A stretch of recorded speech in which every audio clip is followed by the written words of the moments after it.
electronic warfare protocols. They are not damaged, merely offline. You have two options.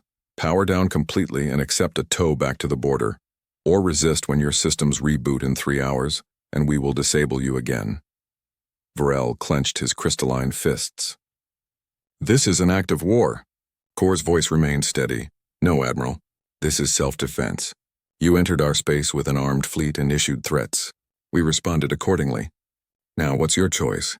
The silence on the bridge was heavy. Through the viewport, the human fleet waited, motionless, patient, utterly certain of victory. After a long pause, Varel whispered, "Signal surrender. We'll accept the tow." 3 hours later, the 47 Council ships were dragged to the border of human space by automated drones and released. Their systems reactivated gradually, but many components were wiped clean, irreparable for weeks. They hadn't fired a single shot. The humans hadn't destroyed them because they hadn't needed to. When Varel returned to Concordia Prime, he went straight to the remaining council chamber. Barely 20 delegates remained. They listened in stunned silence as he gave his report. They disabled our entire fleet in 7 seconds.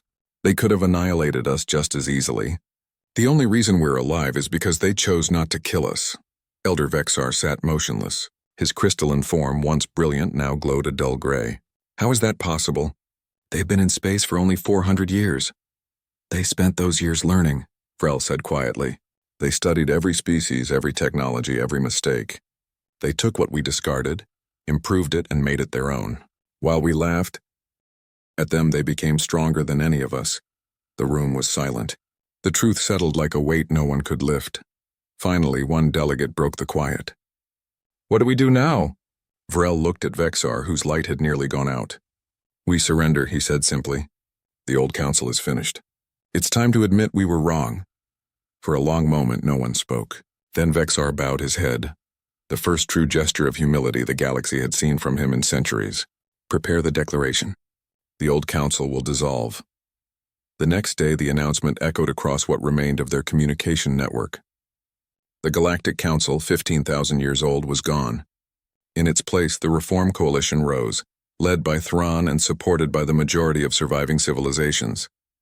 Their first act was simple: to invite humanity to the table, not as servants or students, but as equals. When Thrawn and Captain Zector traveled to Earth with the new charter, Sarah Chen greeted them in the same Geneva office where it had all begun. Admiral Kor stood beside her, silent but watchful. Thrawn presented the document with both hands.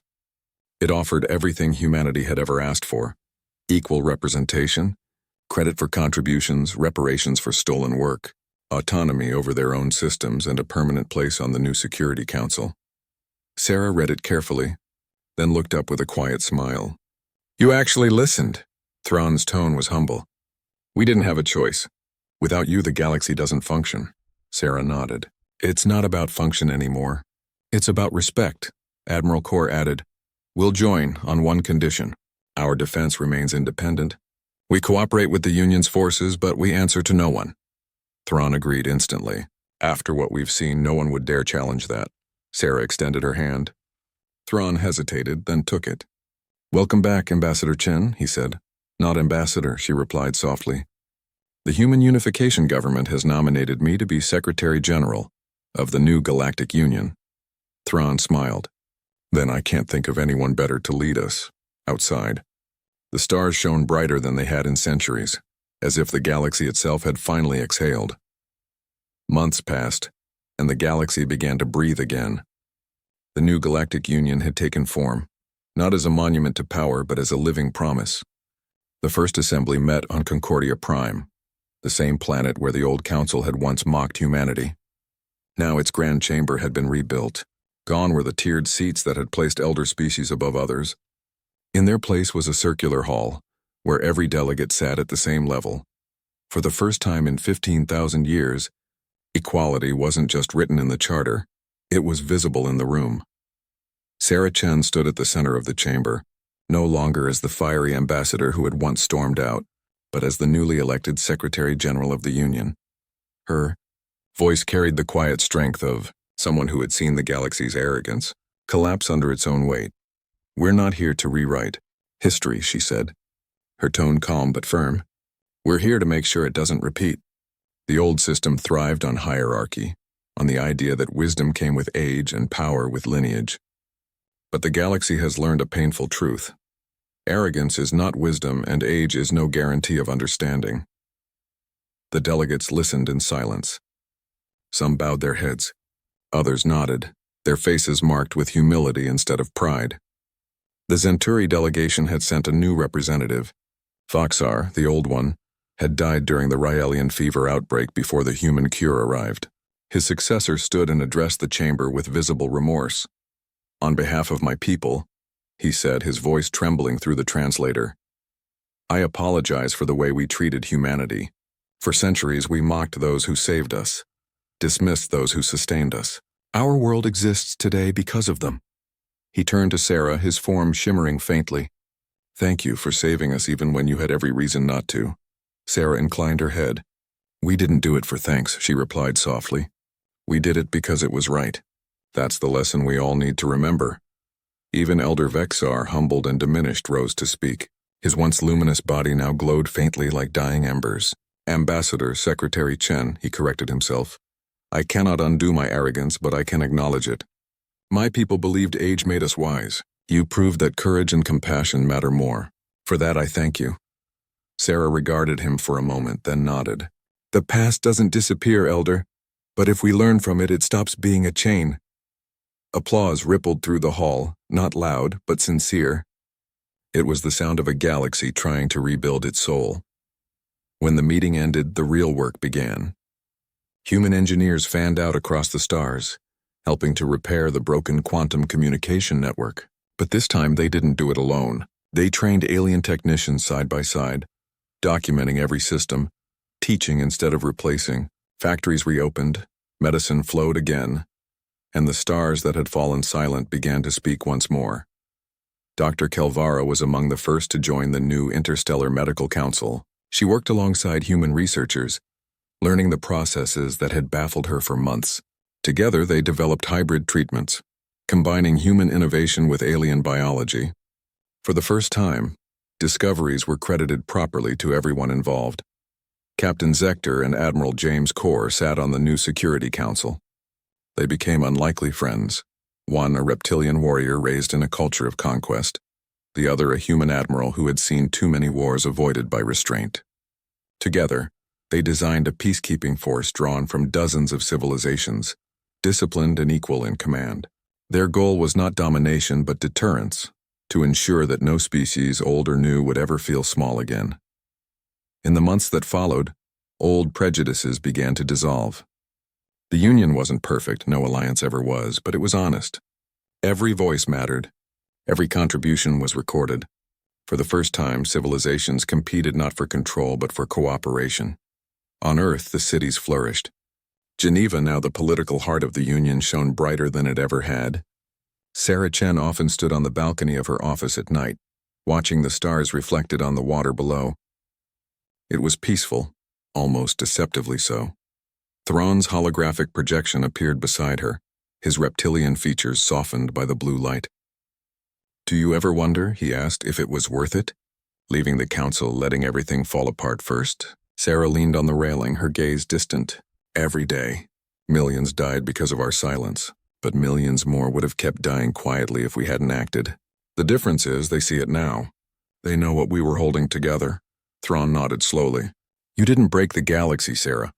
You revealed that it was already broken and then helped us rebuild it properly." She smiled faintly. "Secretary General, remember?" He chuckled. "To me, you'll always be the ambassador who stood up to the universe and walked out." The two shared a rare moment of quiet. Beyond them, the stars seemed to pulse with new life. Worlds reconnecting, ships trading, people rebuilding bridges once thought irreparable. The galaxy wasn't healed yet, but it was alive. It was learning, and for the first time in centuries, it was united not by fear or power, but by understanding. 1 year after humanity's withdrawal, and 6 months after their return, the galaxy looked nothing like the fractured empire it once was. The stars burned brighter now, not because of technology, but because of trust. Trade routes thrived again, not out of obligation, but cooperation. The old arrogance that had defined the Galactic Council was gone. replaced by a quiet respect born of humility and loss. From her office in Geneva, Sarah Chen watched as the first new Union fleet passed over Earth, an escort of ships from dozens of civilizations flying side by side. No hierarchy, no emblems of dominance, just unity. Each ship bore a new symbol, a ring of 247 stars surrounding a single open circle. No one was at the center anymore. The space was empty, purposefully left so to remind everyone that the Union belonged to no single species. Her reflection stared back at her in the glass. She looked older, though not in the way that time marked a person. The weight of choices, of losses, of the silence she had once enforced lingered in her eyes. Behind her, Admiral Kor entered quietly. "They're ready for you," he said. Sarah turned. "It's strange, isn't it?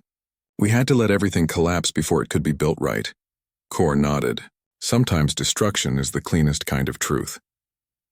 They walked together to the newly built assembly hall, a vast, transparent dome overlooking the planet below. The delegates were already seated. Hundreds of species in every color, form, and texture filled the circle of light. Some still bore scars from the old order. Others were seeing this moment as proof that peace was possible again. When Sarah stepped to the podium, the chamber fell silent. She looked around slowly, her voice calm when she spoke. "For generations we believed the galaxy was a hierarchy, that the ancient were wise and the young had to earn their place. Humanity was young once, yes, but what age taught us wasn't arrogance. It was empathy. It was the strength to listen when others mocked, to serve when others ruled, and to walk away when respect was denied." Her gaze swept across the crowd. "The new Galactic Union doesn't exist because we won a war. It exists because we lost patience, with inequality, with deception, with pride.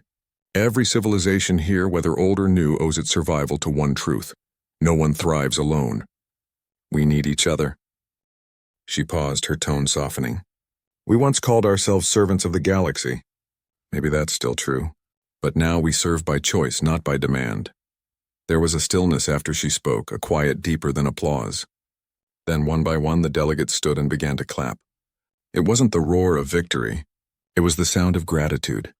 Throne approached afterward, his eyes gleaming. "You've given them hope again," he said. Sarah smiled faintly. "Hope is easy. Understanding takes longer." He tilted his head. "Then it's a good thing humans are patient." Later that evening, Sarah stood once more on the balcony overlooking the city. The lights of orbiting ships drifted across the night sky, tracing lines of silver. She spoke softly, as if to the stars themselves. "When I first joined the council, I thought diplomacy was about words. But it wasn't. It was about endurance, about knowing when silence speaks louder than any argument." Kor joined her, standing beside her in silence. "Do you think they'll remember what we did?" he asked. Sarah's eyes remained on the stars. "Maybe not the details, but they'll remember what we taught them. That strength isn't power, it's restraint. That leadership isn't control, it's cooperation. And that no civilization, no matter how old, has the right to decide who matters more." Kor nodded. "And what about humanity?" "What happens now?" "We lead," she said simply. "But this time we lead by example." Far above them, the Union fleet streaked across the black, a ribbon of light connecting worlds that had once been divided by arrogance and fear. The humans had not conquered the galaxy. They had healed it by forcing it to confront itself. And though the scars of the past would never fully fade, they had become something new, reminders of what unity truly meant. For centuries, humanity had been the quiet workers in the shadows, the unseen glue that held the galaxy together. Now they were its conscience. Not rulers, not saviors, but equal partners in a future finally worthy of them. Sarah turned away from the balcony and walked back into the light. The Union seal shimmered across the floor, a circle open at its center, endless and unclaimed. She smiled. "Let's make sure it stays that way." The stars outside burned on, eternal and indifferent. But for the first time in a long time, the galaxy beneath them had learned to be kind.